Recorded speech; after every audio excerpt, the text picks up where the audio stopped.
Assalamualaikum warahmatullahi wabarakatuh. Jumpa lagi bersama saya. Di video kali ini saya akan membahas updatean terbaru dari aplikasi GB WhatsApp Pro versi 19.81.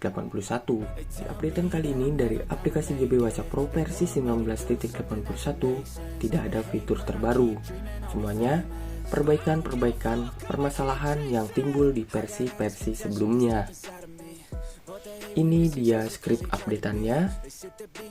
Di updatean kali ini dari aplikasi GB WhatsApp Pro versi 19.81, developer menyatakan sudah fix dan stabil.